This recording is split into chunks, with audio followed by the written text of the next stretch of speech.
베나TV 시청자 여러분 안녕하십니까. 탈북자가 탈북하면서 겪은 아픔을 탈탈탈 털어드리는 베나TV의 탈탈탈. 오늘의 초대 손님 백요삽 씨입니다. 안녕하세요. 네, 안녕하십니까. 네.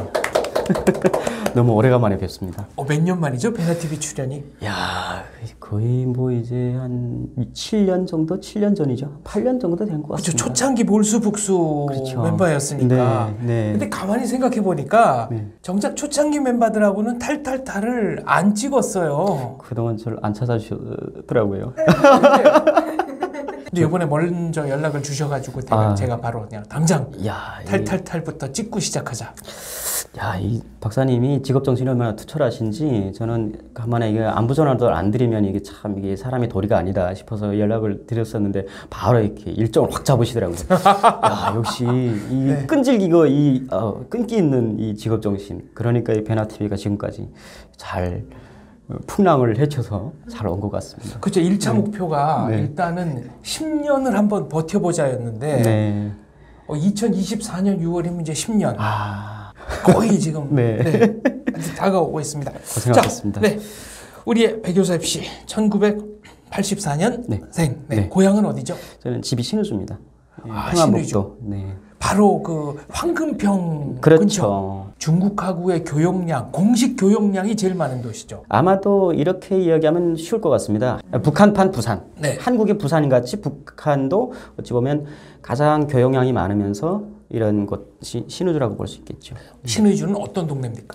신의주는 원래 없던 동네였는데 일제가 만든 도시예요. 의주에서 새로 만든 의주다 해서 신의주라고 해서 아마 일제가 이 만주를 침략하기 위해서 여러 가지 봤는데 의주라는 거는 의주성이라는 게 있어요. 거기는 조금 산이 있거든요. 교통이 안 좋아요.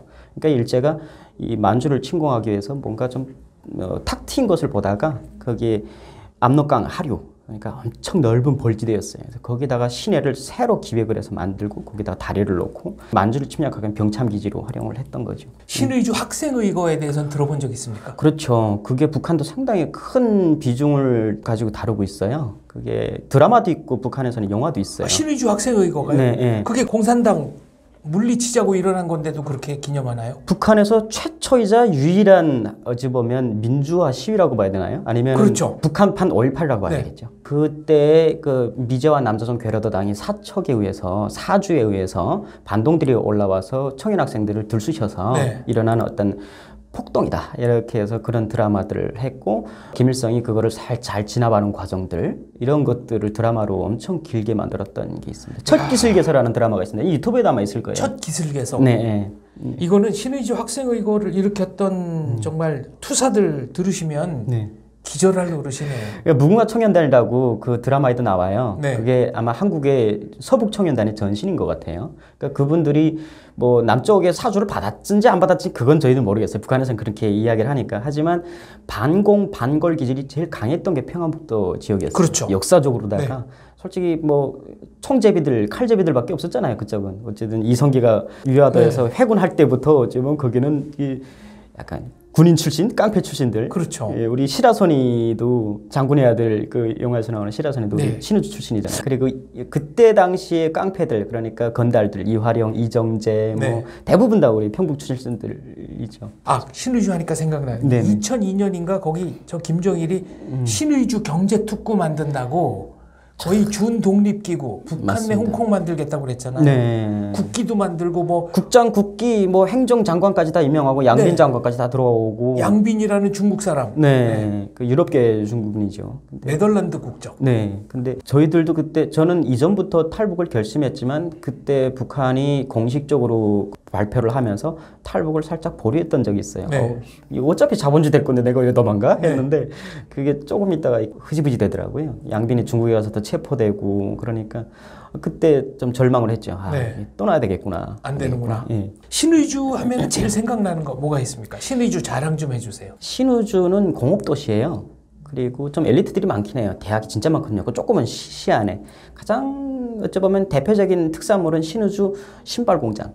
중국 사람들도 제일 탐냈던 게 신발이에요. 그 군수공장이 또 있고요. 그래서 신의주에서 나오는 제품들은 상당히 북한에서도 일러주는 공업용품들이었죠. 제가 있을 때까지만 해도 그 고난해군 최악기라서요. 경제가 거의 뭐 엉망이었죠. 단 북한에서 고난해군 때 가장 타격을 덜 받은 지역이다.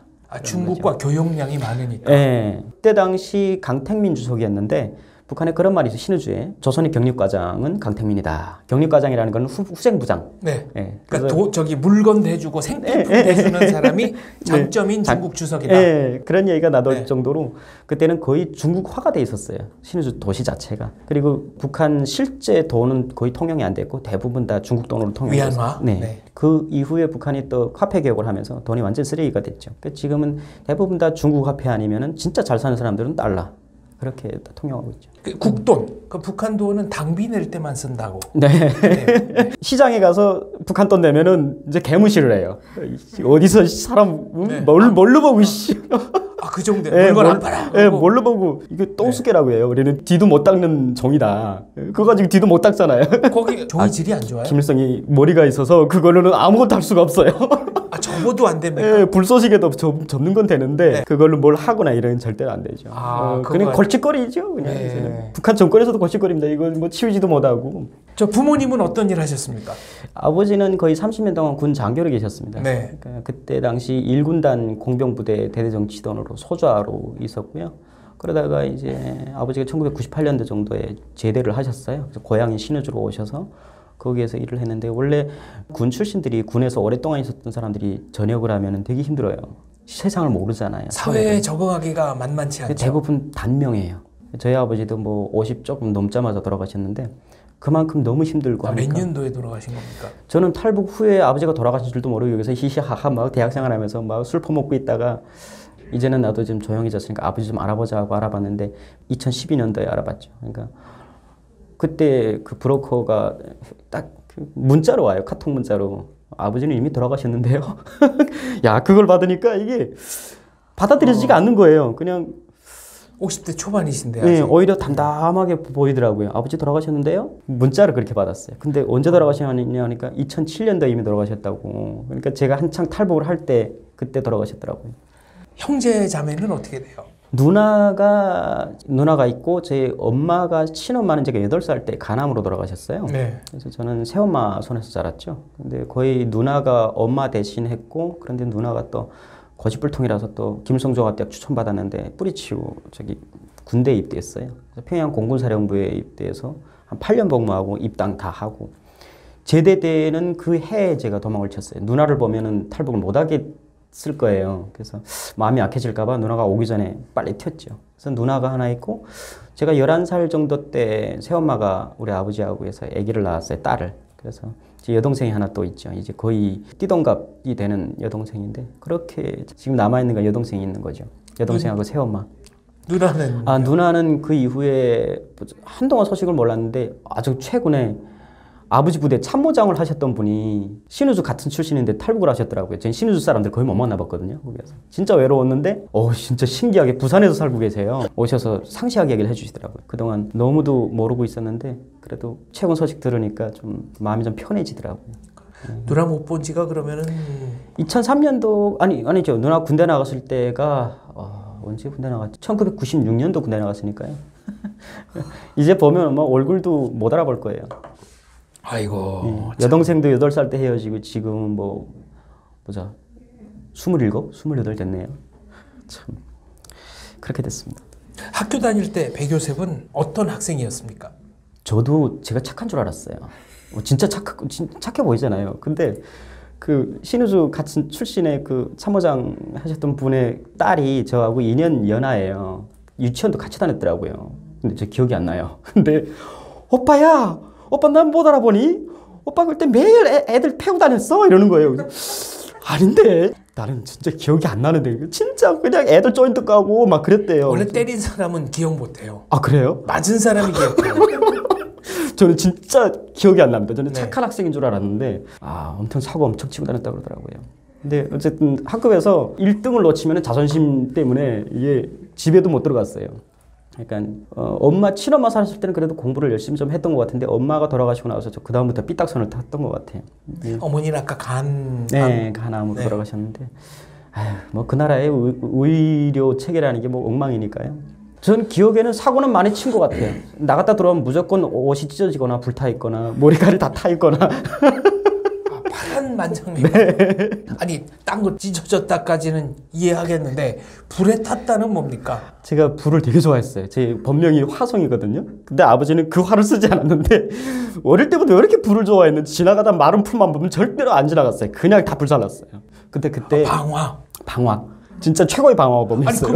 아니 성냥이랑 성냥으로 갖고 다녔죠. 항상. 북한에서 성냥 귀하잖아요. 아 그래도 저희 아버지는 대대 정치단에서 성냥을 그냥 펑펑 썼습니다.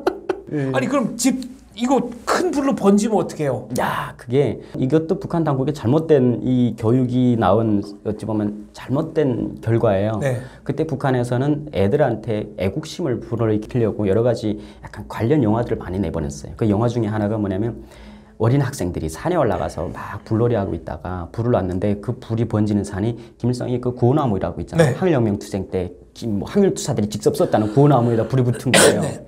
그러니까 애들이 그걸 끄겠다고 몸에다가 물을 끼얹고 굴러서 그걸 다 끈 거예요. 그래서 애들이 다 죽은 거예요. 그러니까 영웅 신화죠. 그런 일은 없었죠. 근데 그거를 만들어서 그 영화를 만들었어요. 왜 그렇게 그 애국심이 뿜뿜하는지 그걸 따라하겠다고 있잖아요.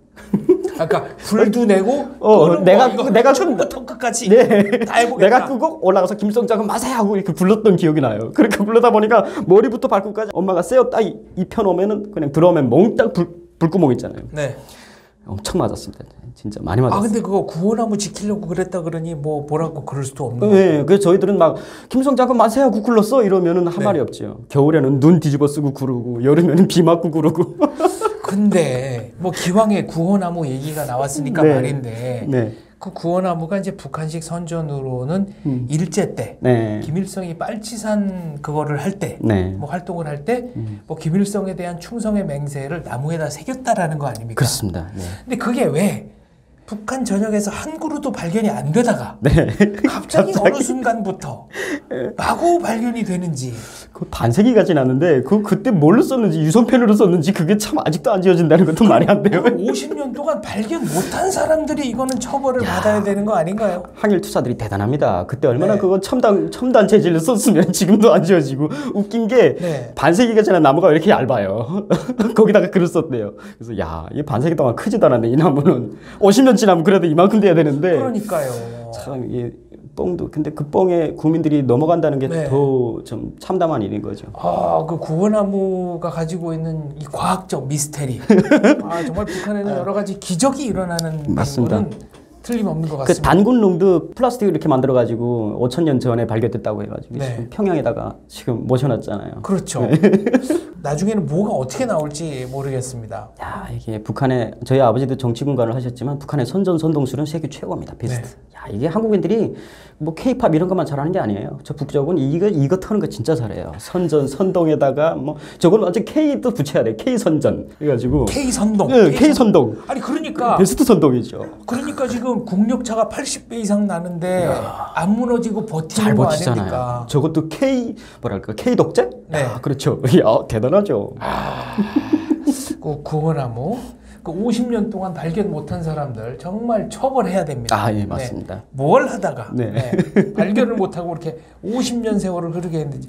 지금 이제 산에 불낸 얘기를 했는데 제가 예전에 듣기로는 산에만 불낸 게 아니라 그 이웃집에 사는 북한 어린애들 마음에도 불을 질렀다. 왜 그 자본주의 만화를 보여줘가지고. 그 자본주의 만화는 어떻게 습득을 한 겁니까? 원래는 강원도에 제 아버지가 1군단에 있을 때는 적지물자로 많이 삐라로 떨어졌어요. 그때는 뭐 주현미 노래 같은 거 있잖아요. 그때 90년대, 2000년대, 90년대 초창기에 그 트로트 가수들 있잖아요. 그 노래가 많이 떨어졌는데. 생각나는 노래 있어요? 지금? 많죠. 어떤 게 있습니까? 저기 그때 현철의 공소나 연정. 손대면 통하고 터질 것만 같은 그대.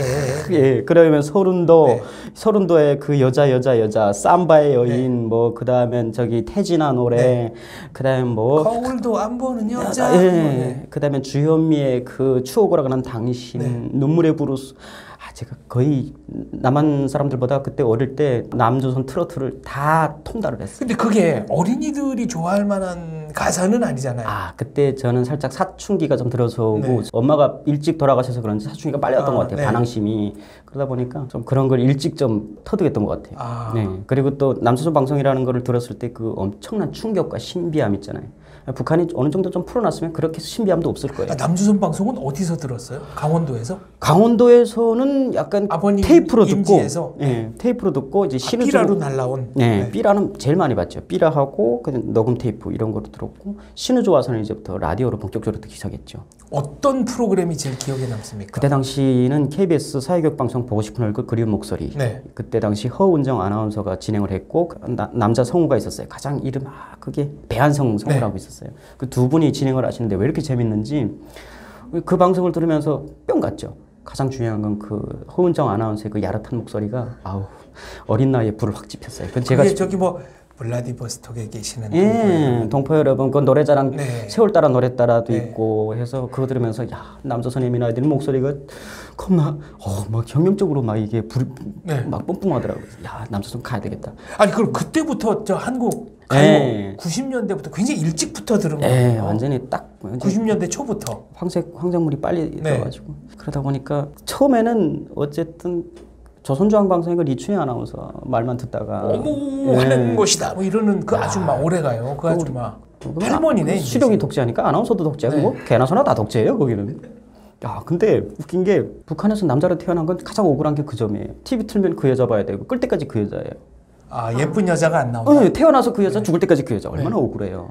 그런 여자만 조선민주주의 그 여자만 보다가 갑자기 야, 그 남조선의 아나운서가 그 심야에 그 심금을 울리는 그 야릇한 목소리를 들으니까 목소리뿐 아니라 실물도 한번 보고 싶다. 보고 싶다. 이게 또 라디오가 또 이게 진짜 라디오가 중요한 게 보면은 이미 만족을 하잖아요.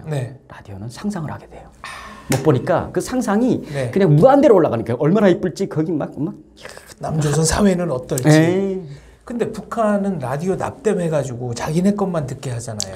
북한의 모든 어떤 미디어 기기들은 국가에서 통제를 해서 다 개수를 한 다음에 안전부나 이런 사람들이 와가지고 이렇게 채널을 다 고정을 시켜버려요. 그리고 납땜해서 돌려주잖아요.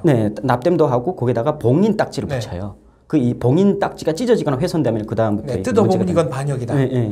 근데 솔직히 아무리 북한이 그렇다고 해도 그 정보에 대한 미디어에 대한 욕구는 그거는 절대로 못 먹습니다. 근데 저 같은 경우는 어릴 때부터 진짜 집안의 모든 그 녹음기, TV, 라디오는 다 박살냈어요. 너무 호기심이 많아서 그냥 아버지가 사오거나 선물 받으면 쪽쪽 드라이버로 다 분해 조립. 몽땅 분해다가 몽땅 조립하는데 조립이 되겠어요? 그 어린 나이에 다 망가뜨리고 아버지한테 많이 혼났죠. 그러다 보니까 라디오 주파수나 그 TV 주파수를 어떻게 연결하는지 국가가 아무리 분리시켜도 간단하게 연결시키는 법을 이제 터득하기 시작하고 이거를 북한에 수출해야 되겠네. 그렇죠. 요거네. 방법이죠. 절대로 라디오 그런 거 이거 많아요. 그냥 이미 국가가 너무 허술해가지고요. 라디오 같은 경우에는 주파수 돌아가는 그 링 하나만 빼면 돼요. 그건 여자들 꼬무줄 갖다가 이렇게 끼우면 되거든요. 야 이거를 방송으로 만들어서 북한에 퍼뜨려야 되겠네. 그렇죠. TV도 칼라 TV, 요즘엔 다 칼라 TV를 보는데 리모컨도 있지만 리모컨 못 쓰게 해요. 북한은. 그래서 버튼으로 누르는데 뒤에서 버튼이 앞에 나와 있잖아요. 돌출 부위를. 그거를 뒤로 물려요. 안 눌러지게. 그렇게만 해놓은 거예요. 그거 다시 풀어가지고 다시 맞추면 돼요. 이 간단한. 엄청 간단하죠. 그래서 그러다 보니까 어찌 보면 라디오로는 KBS 방송을 많이 들었고 그 신우주 쪽에는 KBS만 들리는 게 아니고 보이스 오브 아메리카, VOA, 그러면 RFA 자유아시아 방송도 들렸고요. 간간히 들려요 그런 것들은. 그리고 뭐 여러 가지 잡방송이 많이 들어오는데 그래도 KBS가 제일 짱짱하게 잘 들렸던 것 같아요. 심야 시간에. 그래서 그게 결정적으로 제가 탈북을 결심하게 된 원인 제공을 한 거죠. 역시 방송의 힘이군요. 미디어는 정말로 큰 위력이 있습니다. 힘이 있습니다. 근데 왜 동네 애들한테 만화 영화를 보여줘가지고 그 색 난리를 치게 만들었습니까? 그때 만화 영화가 제일 재밌었던 게 톰과 제리였어요. 와, 왜 이렇게 재밌는지 막 이게 그때 당시는 북한의 손현장수와 영리한 너구리가 제일 재밌었거든요. 야, 이 톰과 제리를 보니까 야 무슨 손현장수가 만화 같지도 않은 만화. 아니 톰과 제리를 해줬어요 북한에서? 아니에요. 그것도 몰래 봤죠. 톰과 제리가 노는 걸 보고 그때 그렇게 귀중한 걸 보고 혼자 보는 건 얼마나 근데 그걸 아까워요. 어떻게 입수했어요? 톰과 제리를. 중국 같은 경우에는 테이프로 많이 들어와요. 많이 들어오고 중국 중앙 TV, CCTV가 1, 2, 3, 4에서 12 막 엄청 많아요. 채널이 한 5, 6개 잡혔어요. 중국 채널이. 중국 채널에서는 톰과 제리를 엄청 빵빵 방영하는 거예요. 그거 보고 야 같은 공산국가인데 쟤네는 미국 만화까지 틀어주는데 우린 왜 안 하지? 이런 비교의식이 생긴 거예요. 같은 이웃국가고 우리 형제국가인데 쟤네는 저렇게 자유롭게 하는데 우린 왜 안 하지? 이런 반발심들이 있었던 거죠. 그래서 그걸 열심히 봤습니까? 톰 앤 제리를? 예, 나중에 애들 막 데리고 와서 보다가 안전벨 저기 발각돼 가지고 또 아버지가 가서 또 엄청 벌금 물고. 아니 애들은 근데 저는 명분이 있었어요. 저는 남조선 거 안 봤다. 네. 중국 거 봤다. 네. 우리는 같은 사회주의권의 거 봤다. 조금 그게 어찌 보면 면죄부가 좀 조금이라도 됐죠. 이거 미국 건 줄 모르고 알았지만 나는 몰랐다. 나는 몰랐어. 중국 TV니까. 중국 거 중국 건 줄 알고 봤다. 예. 같은 사회주의권이라. 예. 뭐가 죄냐? 그런데 중국 거 봐도 일단은 안 되긴 하는데, 그러니까 미국과 남조선 거를 다이렉트로 본 거보다는 좀 처벌이 덜. 그래서 빠져나왔군요. 그렇죠. 그런 게 많죠. 동네 애들은 톰과 제리 보고 뭐라 그러던가요? 애들은 뭐 미치죠. 그 만화에는 뭐 아직도 이게 성인 뭐 애들 구분 없이 좋아하잖아요. 톰과 제리는. 그러니까 그때는 제일 아주 센세이션이었어요. 신의주에서는 그 톰과 제리.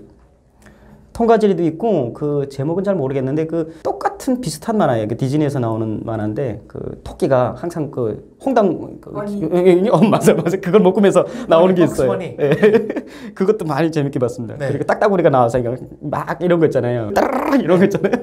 그걸 많이 봤어요. 그때부터 그 어찌 보면 자유분만 그 만화 안에서도 자유라는 게 있더라고요. 통제가 없더라고요. 이게 어찌 보면 자유구나, 자유 세상이구나 그런 생각을 했던 것 같아요. 아니 어제 저기 다른 탈북민들 만나서 얘기를 듣다 보니까 얼마만큼 자유가 없냐. 학교에서 화장실 갈 때도 집단적으로 이동하라고 그래가지고 화장실 가고 싶은 사람 손들어. 그럼 그때서야 손들고 천천히 이동하다가 실례하는 경우도 많다. 화장실 갈 자유도 없다. 북한에서는 그 얘기를 하더라고요. 네. 그분은 너무 북한에서도 꼬장꼬장 하셨던 것 같아요. 저 같은 경우에는 뭐 솔직히 통제를 잘 안 따랐어요. 그건 아버지가 현역 군관 잘 나가는 분이어서 선생님들이 손 못 댄 거 아닐까요? 제가 사상투쟁에 엄청 많이 올라갔어요. 너무 자유주의가 심하다고. 북한은 진짜 엄격한 게 자유주의예요. 집단주의, 전체주의를 안 따르면 엄청나게 비판을 하는데 저 같은 경우에는 어릴 때부터 되게 개인주의가 심해서요. 농활이라고 하죠. 여기서는 북한은 농촌지원인데 농촌동원 나가는데 다 먹을 거랑 다 알아서 싸갖고 가야 돼요. 그런데 나는 수건 뭐 치약시설 다 내 거 챙겨가는데 비누랑 이놈들은 다른 친구들은 하나도 안 챙기고 다 내 걸 쓰는 거예요. 기분 나쁘잖아요. 그래서 항상 그렇잖아요. 내 거 내가 가지고 왔는데 이거를 공동으로 쓴다는 게 말이 돼요. 그래서 그거를 좀 못 쓰게 했더니 이게 고자질한 거예요. 선생님한테. 그래서 사상투쟁했대. 공산주의 미풍이 없다. 어떻게 네 것도 네 거. 이렇게 나눠 써야지. 왜 그러냐고. 그게 납득이 안 되네. 어린 나이에. 왜? 내 거를 왜?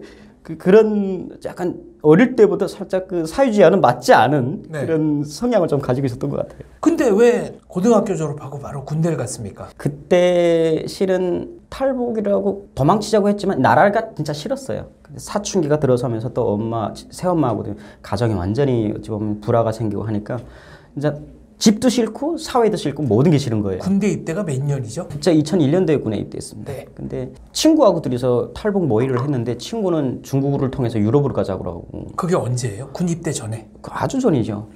어릴 때부터 12살 때부터 모의를 하기 시작했으니까. 근데 어린 나이에 어린 것들이 뭘 알아요. 그리고 아버지는 또 그 공산당 간부 출신이니까 저희들이 시장에 나가서 장사도 못하게 했어요. 그거는 절대로 공산주의자들이 하는 게 아니다. 그래서 장마당에 가서 뭘 파는 거에 대해서 되게 부끄럽게 생각했어요. 그러다 나니까 밀로 어둠의 세력들을 모르는 거예요. 그러한 네트워크를 접하지 못한 거죠. 그걸 접했으면 브로커를 당연히 알아서 올 수가 쉽게 올 수가 있겠는데 저는 하도 딱딱한 집안에 있었으니까 사상적으로. 그러니까 그런 어둠의 밀로를 모르고 어릴 때부터 항상 지도만 사놓고 줄만 걷어요. 중국으로 갈까 남조선으로 갈까 이러면서. 근데 남조선을 알았어요 벌써? 그때는 알았죠. 이야. 근데 대단하네. 그것도 방송이 되게 역할을 많이 했어요. 처음에는 아나운서의 목소리 때문에 이게 중독이 되긴 했지만 그 다음에는 방송 내용이 엄청나게 충격이었던 것들이 있었죠. 어떤 겁니까? 땡 하고 TV가 탁 켜지면은 시작이 되면은 우리 정각 뉴스가 나오잖아요. 이건 남조선 방송 켜자마자 사고예요. 남조선은 그냥 방송 틀자마자 사고예요. 어디서 뭐가 붕괴됐고 살인하고 죽이고 보고 처음에는 교통사고가 났네. 어디 살인사고. 이 조선중앙성 봐요. 1년 365날 어디 사고 소식이 하나나 있냐고요. 처음에는 듣다가 야 남조선은 진짜 썩고병든 자본주의에 못 살 것이냐 하고 듣다가 우리도 분명히 주변에서 그런 사건이 많이 일어나는데 조선중앙 방송 보도를 하나도 안 해요. 네. 남조선을 해. 쪽팔리지도 않나? 처음에는 그렇게 생각했어요. 저것들 부끄럽지도 않나? 나라의 얼굴에 똥칠하면서도 저희 지들이 치부를 다 드러내는 방송을 하는 거예요. 거기서 뭘 느꼈냐면 최소한 거짓말을 하지 않는구나. 남조선 방송은 있는 그대로를 보도하네. 자존감이 있네. 조선 방송은 얼마나 부끄러웠으면 그걸 다 숨길까. 그러니까 우리는 대남 방송할 때 뻥튀기를 많이 하듯이 네. 남한이 북한으로 방송할 때 뻥튀기를 할 줄 알았어요. 우리는 남조선은 잘 살아요. 이렇게 약간 흑색선전을 할 줄 알았죠. 그랬으면 오히려 반발심이 생겼는데 그런 선전은 아무것도 없이 그냥 지들 얘기만 해요. 네. 지들이 사고 난 얘기, 살인한 얘기 그런 것만 하는 거 보면서 처음에는 저거 안 믿을 수가 없잖아요. 좋은 소리 하면은 안 믿겠는데 지들 안 좋은 소리만 뒷다 해요. 네. 그거 보고 일단은 거짓말은 아니다. 들어보자 라고 하는데 신뢰감이 생겼어요. 있는 그대로의 방송을 들으면서. 두 번째 충격인 거는 대선 때였어요. 김영삼 대통령에서 김대중을 넘어오는 때였는데 아이고 그 이쁜 아나운서들이 왜 대통령을 그렇게 욕하고 막 그러는지 가슴이 철렁했죠. 그러니까 1996년도죠. 12월에 있었던. 맞습니다. 그때 이제 대선 기원했는데 당선 김대중, 2등 낙선 이회창 그때죠. 그때 그 현직 대통령을 갖다가 엄청 욕을 했는데 북한에서도 김영삼을 03이라고 썼거든요. 신문에. 03 이렇게. 근데 남쪽에서도 대통령을 쌍욕을 하더라고요. 쟤들은 왜 자기 대통령을 저렇게 쌍욕을 하지? IMF를 불렀네. 뭐 아들들이 어땠네. 대통령이 아니고 깡통령이라고 하고 막 별소리를 다 하더라고요. 전 다른 사람들은 다 모르겠는데 진짜 제가 좋아했던 아나운서가 대통령에 대해서 싫은 소리 하는 걸 보고 너무 가슴이 아팠죠. 아이고 내일은 저 아나운서의 목소리를 못 듣겠구나. 했는데 또 나와서 또 씻고 또 씹어요. 네. 엄마야 어떻게 된 게 저런 말을 하고 수령님을 씹어대고 어떻게 살아날 수가 있지? 근데 어떻게 KBS에 그것도 또 나오지? 저도 더 이해가 안 됐어요. 엄마야 대통령을 쌍욕하고도 저렇게 살아남을 수가 있는 나라구나. 총알이 안 날아오네. 목에 칼이 안 들어오네. 처음에는 대통령 정말 우습다. 남조선 대통령은 진짜 거지보다 못왔네. 이런 어떤 생각을 하다가 저게 자유 아닌가? 그리고 그때 항상 쌀 시위가 있었어요. 처음에는 농민들이 막 못 살겠다 가라옵자 해가지고 막 너네 FTA죠. 한미 FTA. 한미 FTA 할 때. 그래서 남조선 농민들도 참 힘든가 보다. 오죽하면 광화문 나와서 데모를 하겠냐라고 들어봤는데 이 사람들은 쌀이 있는 걸 그대로 갈아엎더라고요. 보고 아니 그때 당시 우리는 엄청 굶어 죽었거든요. 네. 근데 저쪽에서는 있는 밭을 갈아엎고 쌀을 창고에다 쌓아놓고 그 보관비가 너무 나가서 이제 굶어 죽겠대요. 그거 보고 엄마야 저걸 어떻게 이해하라고. 나는 북한 사람으로서 그걸 도저히 이해 못하겠는 거예요. 한쪽에서는 쌀이 없어서 굶어 죽고 한쪽에서는 쌀을 창가에다 쌓아놓고 굶어 죽겠대요. 네. 말이 안 되는 거죠. 어떻게 저런 일이 있을까? 가장 심각한 거는 그 나중에 그게 있었어요. 소고기 파동 있잖아요. 아니 이것들이 다이어트 때문에 고민한다고 하는 놈들이 고기 안 먹겠다고 깽판을 쳐보고 미친놈이 새끼들이 먹기 싫으면 먹지 말지 굳이 나와서 저렇게 깽판 쳐. 아니 먹기 싫으면 안 먹으면 되지. 왜 안 먹겠다고 대통령한테 보고 진짜 저 샹놈의 새끼들 진짜 배때게 불렀네. 근데 남조선 대통령 얼마나 또 이게 또 마음이 고운지 우리 김정일 장군님이었다면 막 이 F-15K 뛰어가지고 막 화염 방사기를 쫙 쓸어버렸었는데 그 광화문을 물대포로 쫙 샤워를 시켜주시더라고요. 보고 경찰이 공짜로 샤워도 시켜주고. 이게 보고 저게 자유구나. 대통령 씹어도 총알 안 날아오고 소고기 먹기 싫다고 나가서 대통령한테 난리부를 쳐도 샤워를 시켜주는 나라. 쌀을 창고에다 쌓아놓고 굶어 죽겠다고 하는 나라. 도대체 저기는 어떨까? 도대체 이게 선 하나, 아주 DMZ라는 그 얇은 선 하나 사이에 두고 어떻게 이렇게 천국과 지역인 차이가 날 수가 있냐라는 생각이 들었죠. 90년대면은 고난의 행군대잖아요. 최악이었죠. 그러니까 더 충격이 심했고 그 비교. 우리가 항상 뭔가 좋은 제품을 살 때는 비교해서 보는 게 또 우리가 가장 합리적인 가격을 갈 수가 있는데 체제도 똑같은 것 같아요. 비교할 수 있으니까 그다음부터 뭔가 이게 이건 아니다라는 생각이 들었던 거죠. 신의주는 아까 말하기를 그래도 굶어 죽는 사람은 없었다면서요? 없었죠. 없었지만 서민들의 생활이야 뭐 다 똑같았죠. 그러니까 일반적으로 북한 전체의 평균을 봤을 때 좀 나았던 거지 거기 삶도 상당히 고단했던 거는 마찬가지죠. 북한 전역에서 대량 아사가 일어나고 있다는 건 알았습니까? 많이 알았죠. 그리고 외부인들이 많이 쓸어 들어오니까 신의주는 잘 사는 도시다 하니까. 근데 거기 가면 먹을 건 있다. 많이 유입됐던 그런 게 있어요. 그래서 그때 당시 신의주 인구가 2018년 통계를 보니까 24만 명으로 통계되는데 제가 넘어올 때까지는 35만 명이었거든요. 그러니까 그만큼 외부 인구가 많이 유입됐던 상황이었어요. 거의 10만 명 이상이 유입됐었나 그렇습니다. 그러니까 북한 체제의 모순 같은 거를 이미 다 느끼고 있었다는 얘기네요. 그렇죠. 그런데 친구는 남조선으로 가기를 북한의 선전이 하도 무서우니까 안기부에서 남산 지하실 데려가서 목 단다, 뭐 고문하다가 죽인다. 그러니까 근데 저는 들어보니까 그때 이용인가 김용인가 그 탈북민이 하나 와서 냉면집에 가지고 성공하셨고 김용 네, 가수도 하고 그분이 프로그램에 나와서 얘기를 하시더라고요. 그거 보고 친구 보고 야야 봐봐 우리가 내려가서 저 사람 죽이지 않잖아요. 네, 모란각 사장. 그래서 그분 대화를 들으면서 우린 내려가면 죽이지 않네 최소한. 그리고 내려가서 성공도 안 해. 그런 어떤 희망을 가지게 됐죠. 그 친구는 어디 있습니까? 그 친구는 저하고 1차 탈북을 했다가 약간 깡패들한테 많이 이게 칼 맞고 북한으로 이송된 다음에 소식이 없습니다. 지금 생사도 모르고 소식도 모르고. 그렇죠. 군에 입대해가지고는 영양실조가 걸렸다고요? 영양실조 거의 3단 직전까지 갔었죠. 어디서 복무했어요? 제가 강원도 중부전선 철원에서 복무했습니다. 그러니까 북한이 1, 5, 2, 4 이렇게 4개 군단이 전진 배치돼 있거든요. 근데 중가운데 1군단하고 5군단은 북한에서 제일 기피 대상인 군단이에요. 강원도라는 거는 북한에서는 지옥의 땅이거든요. 농사도 안 되지, 돌밖에 없지, 물도 안 좋아요. 거기는 석회지대라서 석회암 그 물이 엄청 세요. 그냥 지하수라고 해도 먹으면 설사하거든요. 실은 물 때문에 많이 설사를 많이 했던 것 같아요. 근데 설사를 멈추지 못해서 대부분 영양실조 걸리다가 그렇게 죽어가거든요. 군인들이. 그때 몸무게가 한 36kg 정도 됐었어요. 얼마나 빠진 겁니까? 제가 42kg에 군대 나갔는데 36kg가 된 거죠. 2년 만에. 2년도 안 돼. 1년 만에 그렇게 다이어트가 된 거죠. 아니 근데 이런 얘기하면 좀 그렇지만 42kg나 36kg이나 거기서 거기 같다는 생각은 드네요. 제가 땅크병이었는데 제가 장전해야 됐던 포탄의 무게가 40kg짜리하고 36kg. 몸무게만큼. 네, 그렇죠. 제 몸무게보다 더 포탄이 무거웠던 거죠. 그럴 정도였어요. 한국 와가지고 철원은 가본 적 있습니까? 그렇죠. 철원 자주 갔죠. 건너편에 어쨌든 아직도 저희 친구들이 있을지도 모르니까. 백마고지 바로 건너편이 제가 복무했던 곳이에요. 그래서 영양실조가 왔습니다. 그럼 이제 집으로 보내줍니까? 실은 쉽게 보내주진 않아요. 그런데 솔직히 제가 집에 가는 게 약간 부끄러웠어요. 아버지가 가지 말라는 거, 군대 나가지 말라는 거. 왜 아버지는 군대 나가지 말라고 그랬어요? 아버지는 자기가 오랫동안 장교를 했었기 때문에 부하 군인들이 영양적으로 걸려서 죽는 걸 많이 봤어요. 그러니까 저는 외아들이니까 또 몸이 되게 어릴 때부터 왜소했어요. 군대 나서 못 버티겠다 해서 절대로 나가지 말라고. 굳이 군사동원부 징집부에서 제 서류를 다 빼서 백을 동원해서. 그럼 직동생으로 대학 가는 폰트는 받았습니까? 네, 그래서 신의주의 자동화 전문 대학교에 가라고. 제가 워낙 이게 라디오 수리하고 TV 하는 걸 좋아하니까 너는 그쪽으로 해서 돈이나 벌어라. 아버지는 상당히 현실적이었어요. 근데 그때는 저는 남조선으로 튀려고 했는데 도저히 길이 안 나왔어요. 그래서 그냥 진짜 멍청한 짓을 했죠. 그냥 38선 넘어가겠다. DMZ 넘어가겠다. 그런 결심을 했어요. 그래서 군대를 탄원한 거죠. 아버지 몰래. 철원에서 넘어가겠다. 그렇죠. 근데 제가 헛발질을 한 게 부대 배치를 우리가 스스로 가겠다고 가는 게 아니에요. 여기도 아마 그럴 거예요.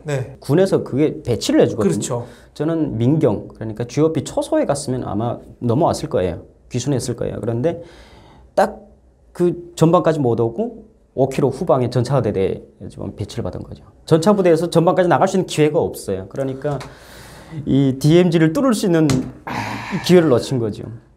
그렇다고 탱크 몰고 갈 수도 없고.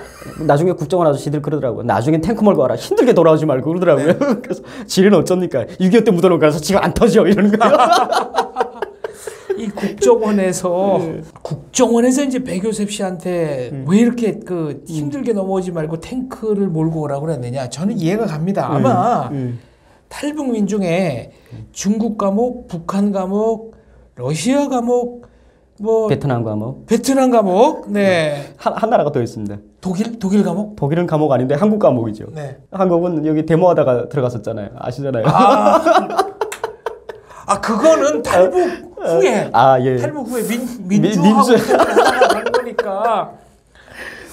독일까지 감옥했으면 6개국 감옥. 6개국 감옥이었죠. 한국까지는 5개 나라. 그래도 이거 최초이자 유일합니다.